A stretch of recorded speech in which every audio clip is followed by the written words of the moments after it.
بسم اللہ الرحمن الرحیم۔ صرف 5 منٹ کا مدرسہ قرآن و حدیث کی روشنی میں 10 رجب المرجب۔ نمبر 1، اسلامی تاریخ۔ حضرت علی رضی اللہ تعالی عنہ کی خلافت۔ حضرت عثمان رضی اللہ تعالی عنہ کی شہادت کے بعد حضرت علی رضی اللہ تعالی عنہ مسلمانوں کے خلیفہ بنے۔ حضرت عثمان رضی اللہ تعالی عنہ کی شہادت کے بعد لوگ حضرت علی رضی اللہ تعالی عنہ کے گھر پہنچے کہ ہم آپ کے ہاتھ پر بیعت ہونا چاہتے ہیں۔ حضرت علی رضی اللہ تعالی عنہ نے کہا، یہ بدری صحابہ کا حق ہے کہ وہ امیر المؤمنین چنیں۔ جب سب بدری صحابہ تشریف لے آئے تو انہوں نے حضرت علی رضی اللہ تعالی عنہ کو امیر المؤمنین بنایا۔ حضرت علی رضی اللہ تعالی عنہ منبر پر بیٹھے۔ لوگوں نے حضرت علی رضی اللہ تعالی عنہ کے ہاتھ پر 18 ذی الحجہ جمعے کے دن بیعت کی۔ حضرت علی رضی اللہ تعالی عنہ کے زمانہ خلافت میں منافقین کی سازش سے مسلمان 2 گروہوں میں تقسیم ہو گئے تھے، جس کی وجہ سے مسلمانوں کو کافی نقصان اٹھانا پڑا۔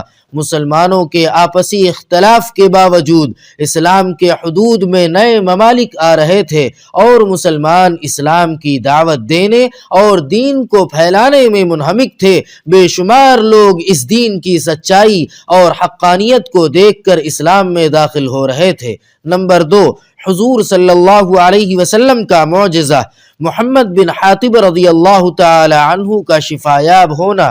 ایک مرتبہ محمد بن حاتب کا ہاتھ بچپن میں جل گیا تو ان کی امی انہیں لے کر حضور صلی اللہ علیہ وسلم کی خدمت میں آئیں اور کہنے لگیں، یا رسول اللہ، یہ محمد بن حاتب ہے، سب سے پہلے آپ کے نام پر اس کا نام رکھا گیا ہے۔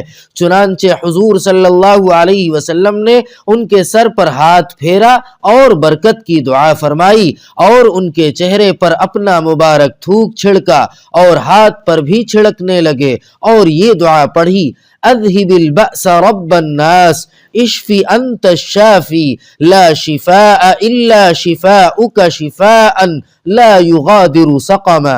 ان کی امی کہتی ہیں کہ میں حضور صلی اللہ علیہ وسلم کے پاس سے اٹھی تھی کہ اتنے میں محمد بن حاتب کا ہاتھ ٹھیک ہو چکا تھا۔ نمبر 3، ایک فرض کے بارے میں۔ پردہ کرنا فرض ہے۔ قرآن پاک میں اللہ تعالی فرماتا ہے، اے عورتوں، تم اپنے گھروں میں ٹھہری رہا کرو اور دور جاہلیت کی طرح بے پردہ مت پھرو۔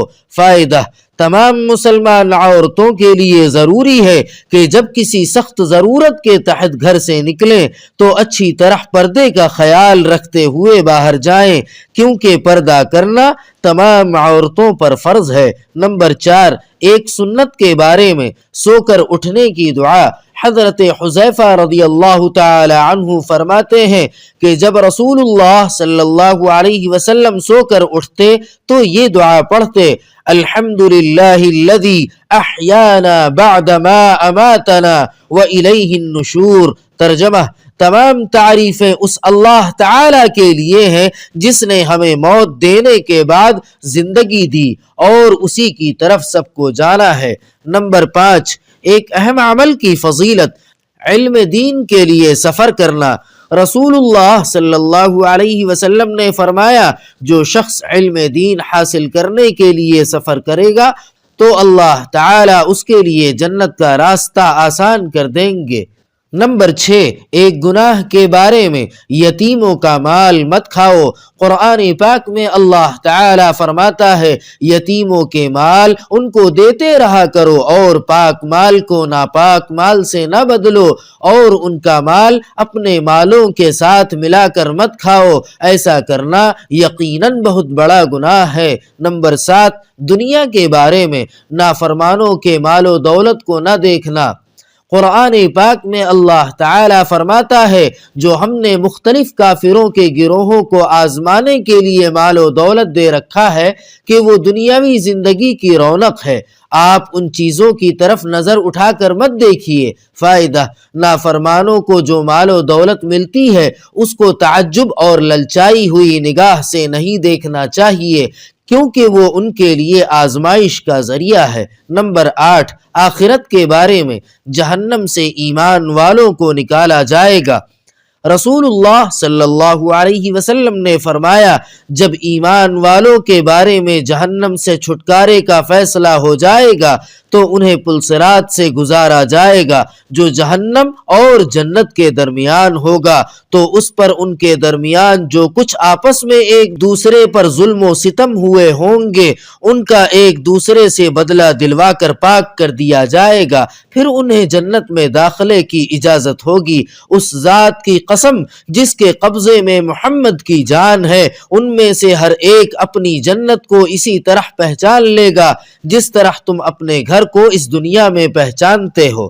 نمبر 9، طب نبوی سے علاج، عرق النساء کا علاج۔ حضرت انس بن مالک رضی اللہ تعالی عنہ فرماتے ہیں کہ میں نے رسول اللہ صلی اللہ علیہ وسلم کو فرماتے ہوئے سنا کہ عرق النساء کا علاج عربی بکری یعنی دمبے کی چکتی ہے، جسے پگھلایا جائے، پھر اس کے 3 حصے کیے جائیں اور روزانہ ایک حصہ نہار منہ پیا جائے۔ فائدہ: دمبے کی دم پر گول ابھری ہوئی چربی کے حصے کو چکتی کہتے ہیں۔ نمبر 10، نبی صلی اللہ علیہ وسلم کی نصیحت۔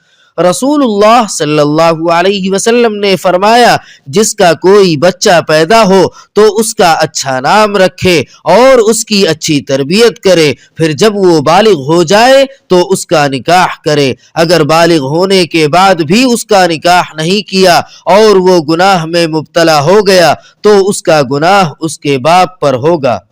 سبحان ربک رب العزت عما یصفون وسلام علی المرسلین والحمد للہ رب العالمین۔